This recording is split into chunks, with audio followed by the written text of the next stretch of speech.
be, and Rob, the way the Boston Celtics should be is a little more consistent. Now, I get that they're not going to necessarily win every playoff game because you do jump out to a huge, great start. Doesn't mean anything. I've seen teams. I saw LeBron's Cavs at times jump out to great starts in the playoffs. This is his first go-round with the Cavs and still lose in the conference finals. And so, yeah, it doesn't matter. I remember we saw the Celtics when they won their last championship in 2008. They went 7 games in each of the first 2 rounds. And then 6 in the conference finals against Detroit. I remember when it looked like they were going to lose to the Hawks. To the Hawks, the first round. I mean, it was nip and tuck. Anybody who thinks that they knew for sure that they were advancing, I remember. I mean, they blasted them in Game 7, but you're right. I mean, it was up in the air, and so you can't necessarily make a judgment. Sometimes things do play out the way they look.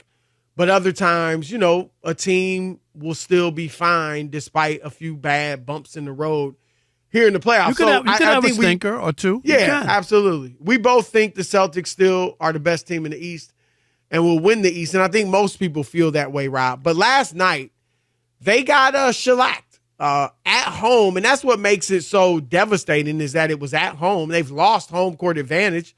They're the 1 seed. Cleveland's the 4 seed. And the Cavs went in there and beat them 118-94. And the Celtics were 13.5-point favorites last night. Yeah. I mean, Rob, that was the biggest, the biggest loss in terms of points, margin of victory or margin of defeat. Right. By a team that was favored that much. Is that right? Since 1991. Yeah. I mean, at 13.5 and you lose by 24. Yeah, you lose by. 20, I mean, what a 24. turnaround, a swing that is. Yeah, that's big. Yeah. 20. Was it 20? Yeah, 24 points. Remember, we don't know math. We were journalists, Chris. That's why we didn't take on to math. Anyway, Jayson Tatum spoke after the game. Wasn't ticked off. In his mind, I think he was being fairly matter of fact. But here's what he said. The narrative that you might see on TV, the idea that we have a super team, it's twofold, right? We didn't have the coach of the year. We didn't have the MVP. We only had 2 All-Stars. So they say we're a super team, but, we didn't get rewarded like we are. I don't know what that is. I don't know what that is. Well, I'll try to decipher. I don't think, Rob, that he's talking about super team in the vein of the Miami Heat with LeBron, Wade, and Bosh, the Golden State Warriors. That's what we're talking Steph, about Clay, with super team, right? And Durant, right? Would you agree do you think he's talking about that or not? I think he's talking about people are talking about us. But a super team is not. They're really good. They won. Look at all the games they won. I mean, like. Right, I think that's what he's. I think he's saying there's this notion out there that we're world beaters and we're just gonna run through everybody, and that's why he brought up we didn't have the coach of the year. Now, some of that might be kind of a jab, Rob, at the media. Oh, we won 64 games. We don't have a coach of the year. We don't have anybody winning any of these awards. It could be a slight little. What are y'all doing?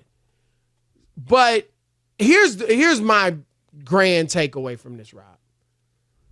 That's not what I want to hear from my best player. I don't want to hear. I don't mind that he's not distraught and up in arms because we lost the game. Okay, keep your composure. Fine. But Rob, I don't need to hear him talking about essentially we're not as good as everybody says we are. Now, maybe he's being a bit sarcastic and having fun. I don't know. But I just don't think that's the right thing to say. Now, they'll probably come out in Game 3 and roll.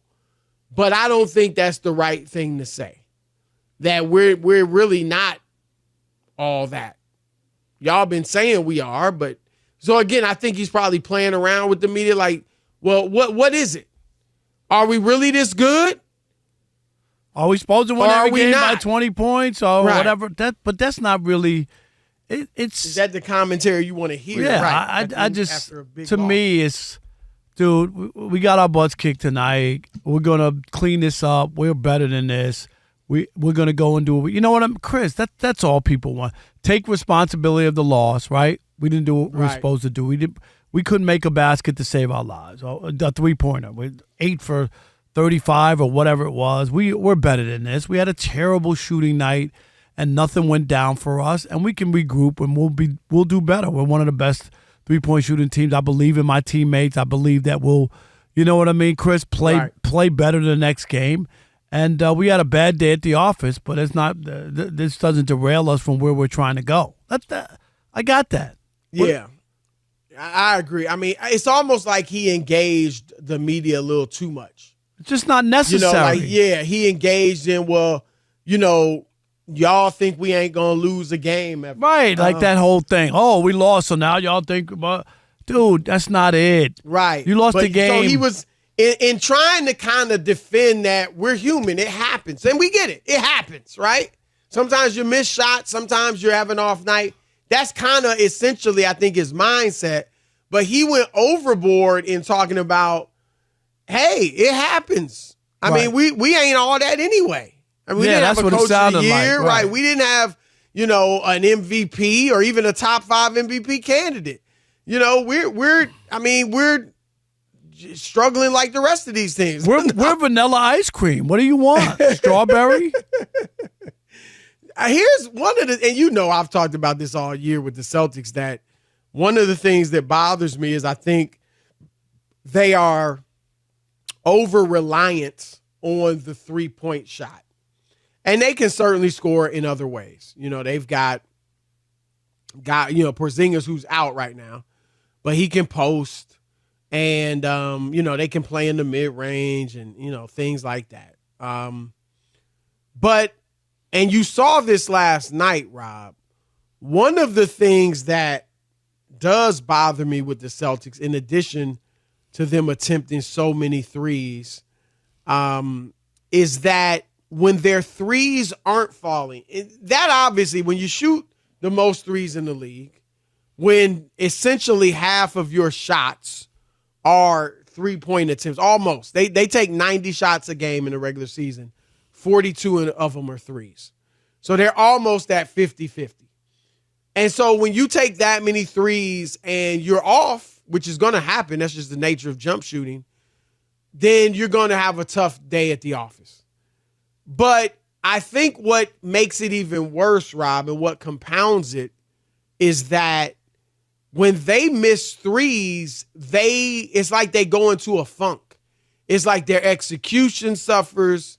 Their defensive effort suffers. They're just like out of it because their shots aren't falling. And it's like they feel sorry for themselves, or they mope, or they get in the doldrums, or whatever it may be. And that can't happen, Rob. That cannot happen. And the interesting thing with Boston, Rob, is every single one of their playoff victories this season, and they're 5-2 in the playoffs, every single one of them has been a blowout. Every single one. And they're not going to run to the NBA championship by blowing everybody out. And so when they get in a tough game, when they get in a game like the Knicks play, like that might be who they meet. Yeah. And it comes down to 1 or 2 possessions or 1 or 2 plays at the end of the game, it's going to be interesting to see how they fare. And we know their best player has struggled in the clutch, Jayson Tatum. But it's going to be interesting. That's what really. And yesterday wasn't it? Yeah, it wasn't the tight game. They just got blown out. They just got blown out. Yeah, that was that.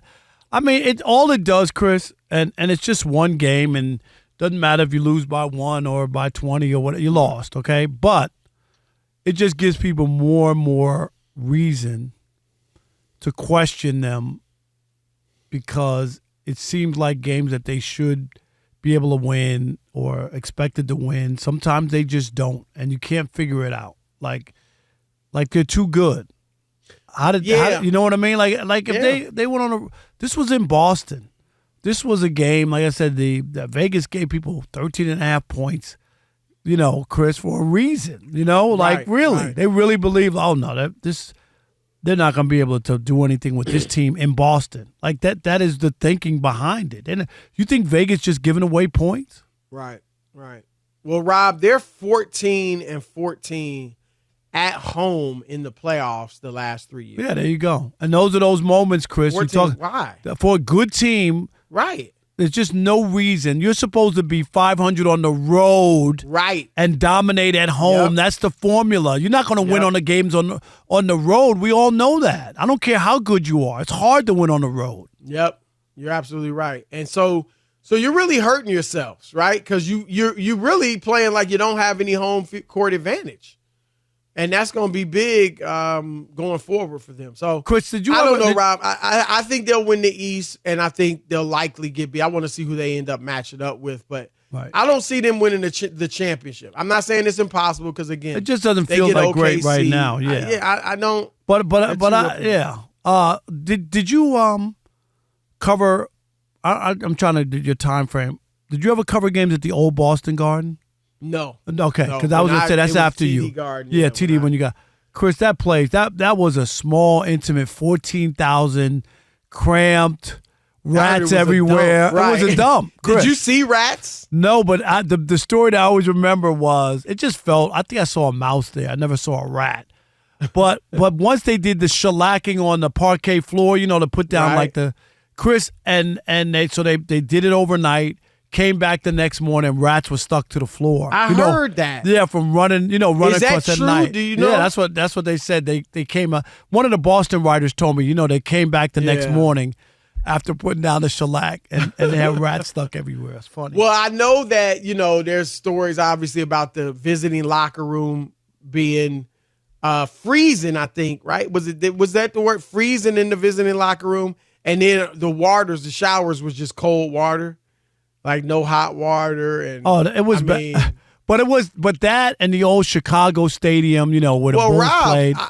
Did you cover there? Or that? No, I did not cover games at the Chicago Stadium. I covered games though at the Spectrum in Philly. Philadelphia. I saw a mouse there. And the Forum with the Lakers. Yeah, the Forum wasn't that great.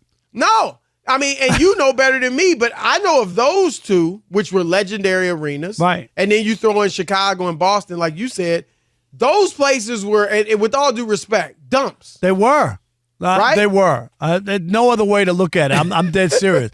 like the Great Western Forum, Chris looked beautiful on the outside. It was not a great place inside. No. Boston wasn't. Chicago wasn't. Nope. And I'm trying to think. Compared to nowadays. Oh God. I mean, really, any of the old arenas. And at that time, at least when I started covering the league, there were some new arenas. Cleveland had a new arena. Okay. Minnesota had the new arena. And so, you were seeing these state-of-the-art buildings, and then you're going to these old, the LA Coliseum where the Clippers played. That wasn't anything to write home about.